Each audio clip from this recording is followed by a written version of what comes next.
Goeiemorgen, dit is dinsdagoggend 9 Junie 2026 en ek groet julle almal hartlik hier vanaf die walle van die Groot Rivier. Ek sien damme loop mooi oor in die res van die land wat sê daar is baie water geval. Iets wat my altyd in die besonder sal prikkel is natuurlik die Beervlei-dam daar aan die kant Willemhorst se wêreld, afhangende van watter kant af jy kom. Natuurlik 'n dam wat meeste van die tyd droog is, want dit is 'n vloedbeheerdam en nie 'n waterhoudam as sulks nie. Maar om hom te sien oorloop, al is dit nou op video, beeldmateriaal, is nou maar net eenvoudig iets besonders. Maar in Suid-Afrika, waar mense so dikwels die reën kry wat dorpe skoon was, skoon vloei, riviere wat opruim as dit ware, is daar natuurlik vir jare al baie skade aangerig in Suid-Afrika as gevolg van die riviere. Maar dan kyk ons nou na 'n stad wat eens op 'n tyd werklik waar 'n baie mooi stad was. En die stad se naam is Johannesburg. En dit wil amper klink asof mense wil sê die stad moet eintlik wegspoel om oor begin te word, om dit so uit te druk. Want die stad is inderdaad op hierdie stadium, lyk dit vir my, op die rand van totale ineenstorting. Nou ek wil twee goed sê rondom dit. Een, die gebruik van die woord ineenstorting. Dis 'n woord wat die hoofstroom media in 'n baie groot mate vermy het, net soos wat ons al baie lank sê dat Suid-Afrika as 'n land gaan ineenstort. Die regering, soos sy nou daar bestaan, gaan ineenstort. En hier kom die berig deur vandag wat sê ineenstorting van Johannesburg is 'n nasionale risiko. As 'n mens die inwonertal van Johannesburg kyk, as jy die ryke geskiedenis kyk, dan besef jy dit sal 'n hartseer dag wees wanneer hy totaal en al tot stilstand kom. Maar dan moet ons nie vergeet nie, jy kan omtrent nie meer in die middestad van Johannesburg dit waag nie, ook nie in die sentrale CBD areas van Boksburg, Springs, noem dit maar op. Alles is vuil en vervalle. En daar waar dinge in 'n sekere sin werk, is absoluut in nuwe areas soos wat dit uitgeskei word, weg van hierdie totale chaos wat ons ondervind. Maar net nou die dag in 2010 met die Wêreldbeker het ons die inhuldiging van die goudtrein gesien. Ons het die sportstadions in Johannesburg gesien, die FNB stadion, netjies, pragtig groot. Die verkeersligte het gewerk, die paaie was heel. Maar in hierdie kort bestek van die laaste 16 jaar na 2010 het ons 'n baie vinnige verval van Johannesburg gesien as gevolg van toenemende agteruitgang in dienste en onderhoud.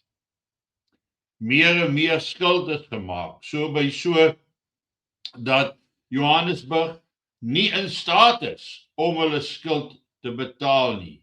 Maar tog is daar nou 'n 'n verhoging in salarisse goedgekeur. 'n salarisooreenkoms van 10,3 miljard rand.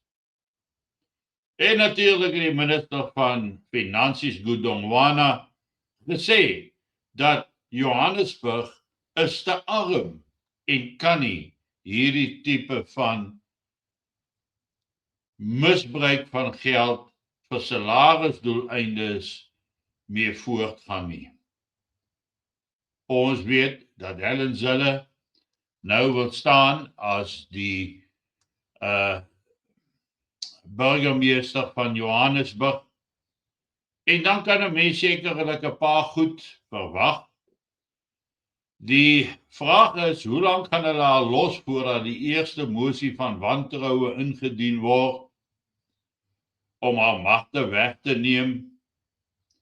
Want dan is daar minder geld om te steel, minder shine om te vang en dit wat daarmee gepaard gaan. En terwyl die mense aan die een kant sien hoe die natuur wonderlik vir ons land sorg, met die deurdringende reën wat geval het, dan sien jy ook die natuurlike agteruitgang en verval van baie van ons stede, die munisipaliteite, selfs klein dorpies wat verval, omdat die gemeenskappe net eenvoudig nie daai dorpe kan dra nie as gevolg van die wanbesteding van hulle begrotings, wanbesteding van die geld wat eintlik aan infrastruktuuronderhoud moes gaan. Verlede jaar of vroeër hierdie jaar waar daar groot probleme was met waterlewering hier in Appington, toe daar probleme met waterpompe was, nou moet 'n mens uitvind dat daar 2 waterpompe aangekoop is ten volle betaal is, maar daai waterpompe is tot vandag toe nie gelewer nie. En dit het bygedra tot die feit dat Appington op 'n stadium tot stilstand gekom het en 'n privaat persoon dit gaan koop het en laat insit het, wat dan die dorp van water voorsien. Ons sien dan in dieselfde berig oor Johannesburg, waar die sakesektor, die sakegemeenskap sê, maar hulle wil na vore kom, hulle wil help om Johannesburg stad mooi te maak. En dit sal absoluut, volgens my, 'n mors van finansiële bronne wees, want dit is 'n regeringstaak, 'n munisipale taak, en nie die taak van 'n privaat sake sektor nie. Maar al wat Suid-Afrika staande hou, is die inisiatief van die privaat sektor, wat ons meer en meer sien deurskemer. Daarmee saam is daar 'n paar baie interessante verwikkelings wat plaasvind. En 'n mens wonder hoe jy subtiel in Suid-Afrika blootgestel raak aan gedagtes, aan idees, dan begin dit op klein skaal, dan groter, totdat dit 'n totale implementerende werklikheid word. So Standard Bank, wat nou Sharia banking for everybody. Sharia banking for everybody.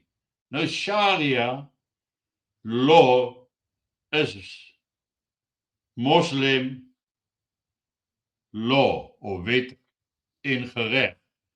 Hier kry ons 'n Standard Bank Sharia banking. Hoe lank gaan hulle vat om ons daaraan gewoon te maak voordat Suid-Afrika ook sekere Sharia laws gaan begin inbring? En dis net weer eens vir ons baie duidelik dat daar 'n agenda gespeel word waarmee ons nie noodwendig saamstem nie, maar dit word tog op ons afgedwing, stelselmatig, stappie vir stappie. Standard Bank het 'n ding soos YouCount Awards. En YouCount Awards is nou die bank se manier om bonuspunte, geld wat aan jou toegeken word omdat jy sekere hoeveelhede gespandeer het. Maar hierdie YouCount rewards kan jy op 'n paar maniere aanwend. Jy kan by 60/60 kos koop. Jy kan dit spandeer by 'n winkel met klere aankope. Maar dan bring hulle in 'n baie interessante deel. You can use your reward points to support the Gift of the Givers Foundation. The Gift of the Givers Foundation. Sharia banking, the Gift of the Givers Foundation. Wat word van ons land? Skenk jou geld vir die moslems. Jy weet, hoe lank gaan ons al gebuk onder die sogenaamde halal probleem? Vleis wat volgens halalse tradisies geslag moet word. Margarine wat volgens halal voorskrifte bewerk moet word. En dan staan daar so 'n klein embleempie aan die onderkant van hierdie ding wat jy koop wat sê halal approved. Maar om daai produk halal approved te kry, word daarvoor betaal. Deur wie? Deur jy, die verbruiker. Jy betaal daai geld. Waarheen gaan dit? Gift of the Givers. Moslem Raad. Ons weet nie waar hy geld op die ou einde van die dag opeindig nie. Maar al hierdie halal goedgekeurde produkte is 'n manier om geld in die sakke te kry van nie noodwendig die moslim met goeie intensies nie. En dit spel vir ons groot probleme vorentoe uit. En ons lewe maar net eenvoudig daarmee saam en aanvaar dit. Daar het nog nie 'n aksie gesien by 'n Christelike kerk in die onlangse verlede jare dat daar 'n aksie moet geneem word daarteen nie.